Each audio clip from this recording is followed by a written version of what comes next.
United Nations has voiced grave concern over military escalation in Yemen. In Niger, 58 people were killed when gunmen opened fire on 4 vehicles that were bringing people back from a market in the Tillabéri region.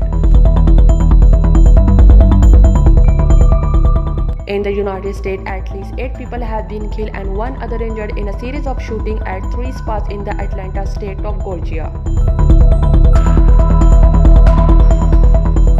India has become the 3rd most polluted country and Delhi most polluted capital in the world. Prime Minister Imran Khan says Pakistan is poised to become the trade and transit hub for the extended region. Top US official arrive in Seoul with China and North Korea on agenda. Pakistan sound alarm over the 3rd COVID-19 wave.